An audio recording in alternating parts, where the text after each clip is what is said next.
de todo o papel do sindicato nessa luta contra a PEC 32, porque aí a gente já pode trazer um outro tema, né, que eu acho que é um desdobramento, se a gente for pensar em toda a trajetória de tudo que aconteceu, exatamente que foi o papel do sindicato na campanha, na eleição do Lula, né?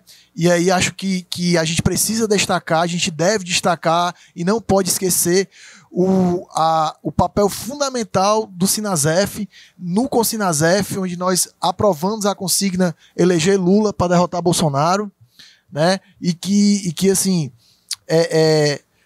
transforma os nossos sindicatos em espaços de organização para essa campanha, né? A gente faz a mobilização para essa luta e a gente entende que como o jargão que tem sido muito usado, né? Saímos do inferno, fechamos a porta do inferno, que vencemos o fascismo, né? Vencemos o fascismo nas urnas, né? Acho importante a gente destacar como foi esse processo, né, dessa campanha. Queria ouvir um pouquinho vocês e só falando também com os nossos servidores, nossas servidoras, nossos filiados, nossas filiadas. Nós estamos no YouTube, no canal do Sindifse. Também vamos estar nos canais de podcast. Então nos acompanhem, sigam, compartilhem, né, nos ajudem a divulgar mais esse canal para a gente, esse canal de informação, né, um canal de formação e informação. E aí, Artemis, queria te ouvir também um pouquinho, né?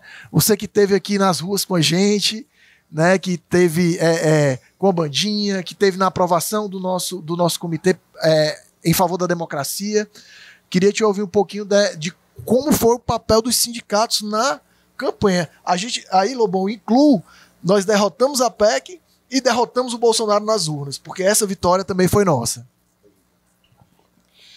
Quando eu penso nesse período de fazer sindicato, ser sindicalista, que eu não vinha de uma experiência, né, entrei no sindicalismo em 2018, já no período da eleição de Bolsonaro. E quem viveu, né, esse período nos sindicatos durante o governo Bolsonaro, com a pandemia atravessada, não pode deixar de pensar, de relacionar uma coisa, inclusive, esse processo com as eleições, né? Então, hoje eu compreendo o sindicalismo, o sindicato, na verdade, como espaços de defesa da vida. Porque quando a gente defende os nossos direitos, quando a gente defende os direitos do povo, quando a gente, por exemplo, se coloca à disposição, porque não é comum, né? O Lobão, que tem mais experiência do que eu, sabe que nós, né? Sabe que, assim, historicamente, não são todas as entidades, não é comum uma entidade encampar uma campanha como a gente. Não, experiente, eu estou chamando de experiente, não velho. Não é comum a gente assumir que as entidades assumam, assim, se tornem praticamente comitês eleitorais. Não é. Mas a gente viveu, de fato, uma situação muito atípica. Assim como não era um papel dos sindicatos, durante o período da pandemia, por exemplo, fazer ações de solidariedade sempre, mas foi o Sinasef, inclusive, foi um das entidades que mais promoveu ações de solidariedade com as pessoas que estavam em situação passando fome, em situação de maior vulnerabilidade. A gente teve um papel importantíssimo, e aí eu digo todos os serviços públicos, servidores públicos, e nós do Sinasef também, durante a luta pela vacina. Eu acho que a gente não pode, depois aí que a Colisão Negra por Direitos vai para as ruas, né, contra o extermínio da população negra, durante o período da pandemia, inclusive, a partir disso é que as entidades começam a ir às ruas ainda sem vacina.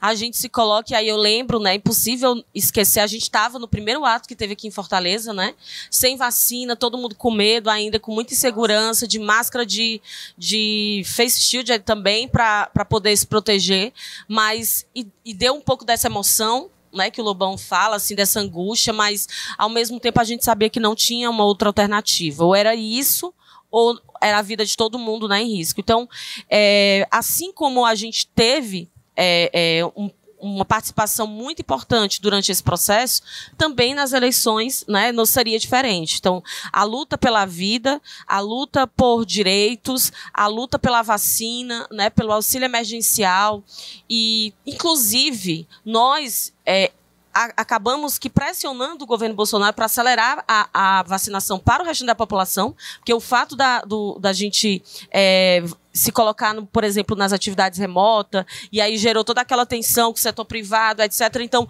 parte da aceleração aí da vacinação tem a ver com essa pressão mesmo que nós fizemos, porque a gente sabe que o projeto do governo era não vacinar. Então, nessa mesma linha, a gente vai, né, sem medo, ou até com algum medo, mas eu costumo dizer, a gente bota o medo no bolso e vai, dizendo que precisamos eleger Lula para derrotar Bolsonaro, porque era uma tarefa urgente, era uma questão de sobrevivência, de vida. Né? O Lobão até falou, a gente conversando, e ele chama atenção, acho muito interessante isso. Se a gente não tivesse conseguido derrotar o Bolsonaro nas urnas, hoje, 27 de janeiro, a gente já estaria sendo, as entidades já estariam sendo fechadas, não nos enganemos, né? Já tinha o documento do golpe pronto lá. Então, hoje a gente está podendo falar de negociação, hoje a gente está podendo falar de pensar desafios para a educação, porque vai ter educação, e porque Lula foi eleito, e porque nós, né, enquanto servidores, enquanto entidade, discutimos muito bem né, a necessidade de nos engajarmos nessa luta, e porque a nossa categoria foi corajosa o suficiente para bancar e entender a importância dessa luta.